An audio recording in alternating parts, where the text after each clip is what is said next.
இந்த உலகில் மனிதர்கள் இரண்டு விதம். சரித்திரத்தில் தொலைந்து போபவர்கள்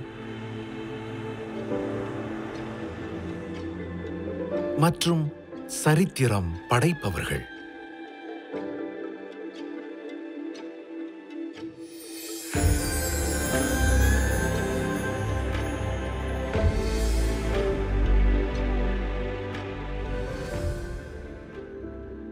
தென்னிந்தியாவின் சென்னை நகரில் எளிய குடும்பத்தில் இளைய மகளாக பிறந்தது ஒரு குழந்தை.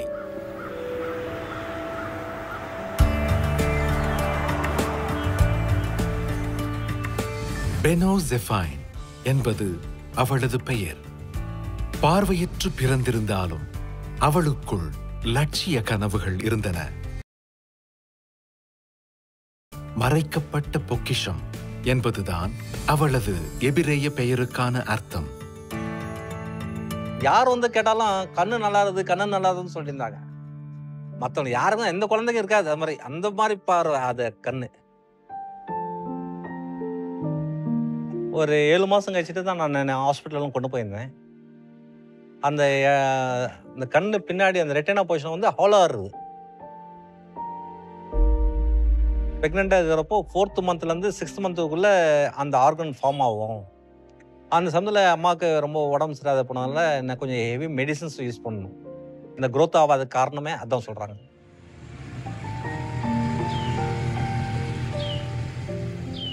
ரொம்ப கொஞ்சம் ஸ்டார்டிங்கில் கொஞ்சம் வருத்தமாக இருந்தது.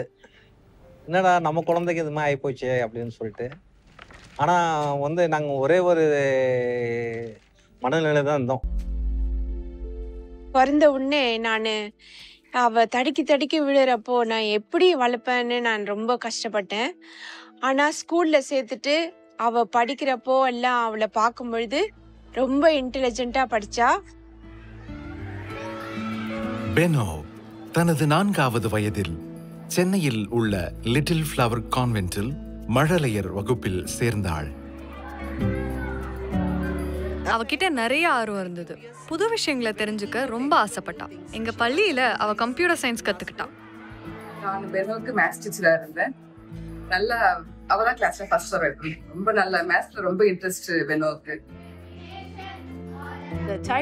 எங்க பள்ளிக்கு வர குழந்தைங்க முதல்ல தன்னம்பிக்கையை வளர்த்துக்கிட்டு மத்தவங்க உதவி இல்லாம தன்னை பாத்துக்கிறது மூலமா இந்த சமுதாயத்துல எப்படி சுதந்திரமா வாழணும்னு நாங்க கத்து கொடுக்கிறோம். எல்கேஜி படிக்கிறப்ப வந்து பெனோ வந்து ஒரு காம்படிஷன் தான். எந்த சப்ஜெக்ட் கொடுத்தாலும் நல்லா படிச்சுட்டு ஃபஸ்ட்டு மார்க் வாங்கணும் அப்படி தான் ஒரு எய்ம் பண்ணி வந்ததா. சரி, நான் 8th 9th 10th culture programs இதெல்லாம் வந்து ஃபஸ்ட்டு நிற்பா.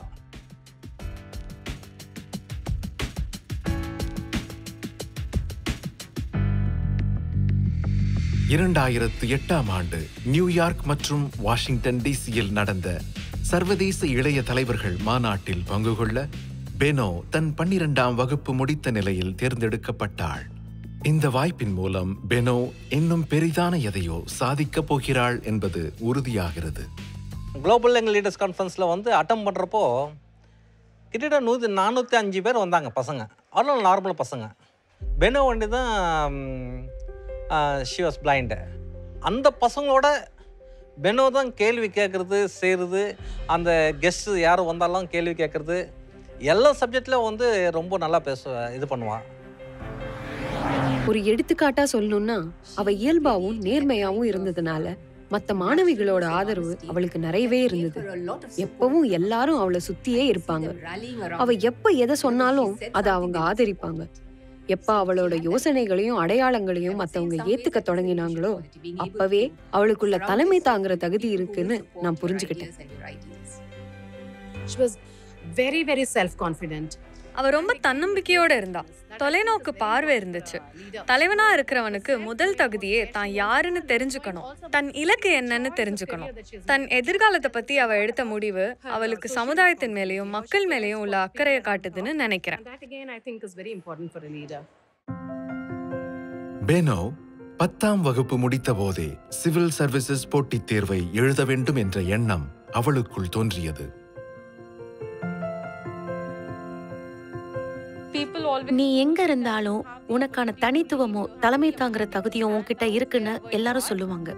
விழிகளின் பார்வை இல்லை என்றாலும் தொலைநோக்கு பார்வை உண்டு. அது நான் இந்திய ஆட்சி பணியாளர் ஆக வேண்டும். இந்த வரிகள் தான் எனக்கான உத்வேகத்தையும் தூண்டுதலையும் கொடுத்துச்சு. சிவில் சர்வெண்டாக தேர்ச்சி பெறுவதென்பது இமயத்தை ஏற முயற்சிப்பதை போன்றது. அதில் வெற்றி பெற முழு கவனமும் மன உறுதியும் விடாமுயற்சியும் தேவை. யூனியன் பப்ளிக் சர்வீஸ் கமிஷன் அரசு ஊழியர்களை வேலைக்கு எடுக்கக்கூடிய சிவில் சர்வீசஸ் தேர்வு மூலமா 23 சேவைகளுக்கு அவங்க ஆள் எடுப்பாங்க.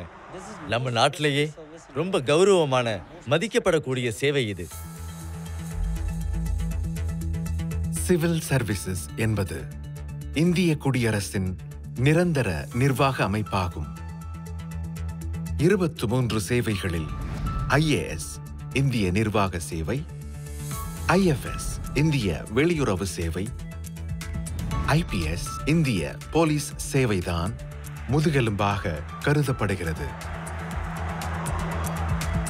இது நாட்டின் இயக்கத்திற்கு தொடர்ச்சியையும் நடுநிலையையும் வழங்குகிறது.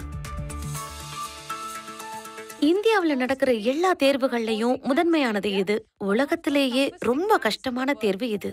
ஆண்டுதோறும் சுமார் 10 லட்சம் நபர்கள் இந்த போட்டித் தேர்வை எழுதுகிறார்கள். உலகிலேயே இதில்தான் தேர்ச்சி சதவிகிதம் மிக குறைவானது. 1000-ல் ஒருவரே தேர்ச்சி பெறுவர். தான் ஒரு சிவில் சர்வெண்டாக வேண்டும் என்ற எண்ணம் பெனோவின் மனதில் இருந்தபோதும் அந்த இலக்கை அடைய தேவையான முயற்சியை 2011ஆம் ஆண்டு வரை அவள் முன்னெடுக்கவில்லை. அவளுக்கு முதுநிலை பட்டப்படிப்பு படிக்கிறதுக்கான திட்டம் இருந்தாலும் அதே நேரத்துல போட்டித் தேர்வுகள் எழுதுற எண்ணமும் இருக்குன்னு சொன்னான். அப்பவே அவளுக்குள்ள பெரிய திட்டங்கள் இருக்கிறத நான் உணர்ந்தேன்.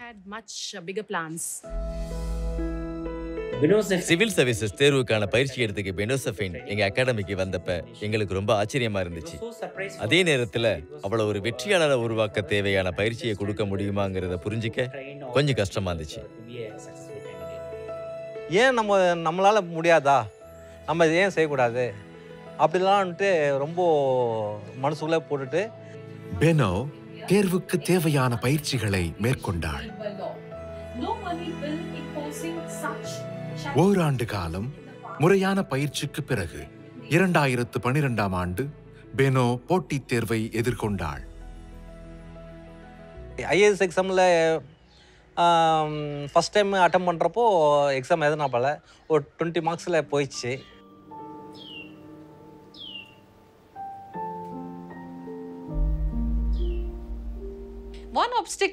இப்ப நினைச்சு பார்த்தாலும் அப்ப எனக்கு தடையா இருந்தது சிவில் சர்வீஸ்க்கு தேவையான எந்த புத்தகமோ பிரெயில் வடிவிலையோ ஒளி வடிவிலையோ இல்ல. இந்தியாவுல உள்ள ஒரு சில பார்வையற்றோர் தான் சிவில் சர்வீஸ் தேர்வை எதிர்கொள்றாங்க. அவ அந்த தேர்வு எழுத அவளோட அம்மாவும் அப்பாவும் அவளுக்காக நிறைய நேரத்தை ஒதுக்குனாங்க. அப்புறம் ஆல் இண்டியா ரேடியோ நியூஸஸ் எல்லாம் கேட்பாப்புல, அவங்க அம்மாவை பேப்பர் ரீடிங் பண்ணுவாப்புல. நான் அவ ரீட் பண்ண சொல்றதெல்லாம் எத்தனை பேஜ்னாலும் ரீட் பண்ணுவேன். ஏன்னா பசங்க முன்னுக்கு வரணும்னு எனக்கு ரொம்ப ஆசை. என் அப்பாவுக்கு இதுல பெரிய பங்கு இருக்கு. நான் எங்க போகணும்னாலும் அவர் என்ன கூட்டிட்டு போவாரு. எனக்கு தேவையான எல்லா புத்தகங்களையும் வாங்கி கொடுப்பாரு. பெனோ தன் திறமைகளை வளர்த்துக் கொள்வதற்கு அனைத்து சவால்களையும் துணிவோடு எதிர்கொண்டாள். தனது ஒரே இலக்கை நோக்கி விடாமுயற்சியோடு பயணித்தாள்.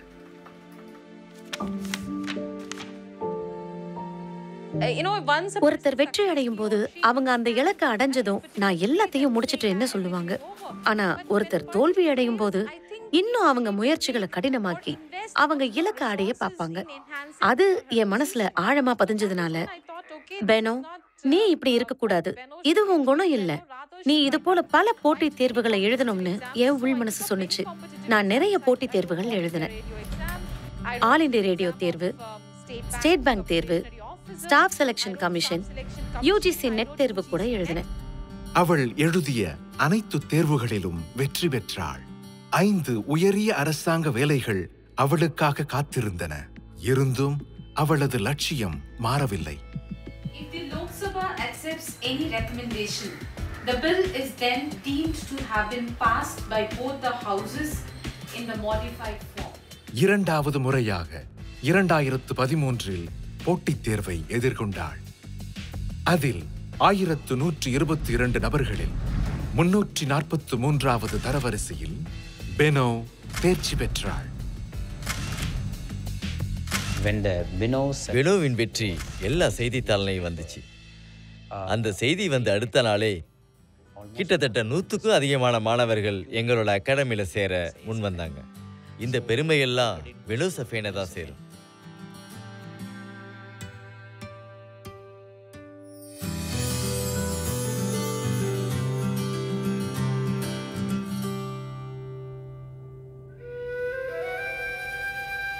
பெனோவின் வாழ்க்கையில் ஒவ்வொரு படியிலும் பல தடங்கல்கள் அவளுக்காக காத்திருந்தன. போட்டித் தேர்வில் வெற்றிகரமாக தேர்ச்சி பெற்ற போதும் அவளின் சோதனைகளுக்கு ஒரு முடிவு தென்படவில்லை.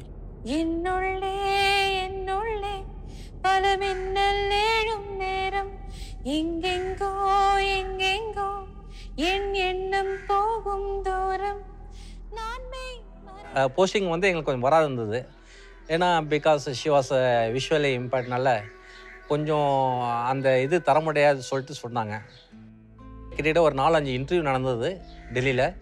எக்ஸ்டர்னல் அஃபேர்ஸ் மினிஸ்ட்ரியில் வந்து ஆஃபீஸர்ஸ்லாம் ஒரு இன்டர்வியூ கண்டக்ட் பண்ணி நான் எப்படி பெர்ஃபார்ம் பண்ணுவேன், எந்த கண்ட்ரீஸ்க்கு நான் அசைன் பண்ணாலும் நான் போவேனா, அதுக்கப்புறமா வந்து நான் என்ன மாதிரியான டெக்னாலஜி யூஸ் பண்ணி நான் வந்து என்னோட டே டு டே ஆக்டிவிட்டீஸை பெர்ஃபார்ம் பண்ணுவேன், இந்த மாதிரியான கேள்விகள்லாம் கேட்டாங்க. நார்மல் பீப்புளோட பெனோவனால என் பொண்ணுனால எல்லாம் முடியும் அப்படின்னு சொல்லிட்டு ப்ரூஃப் பண்ணோம்.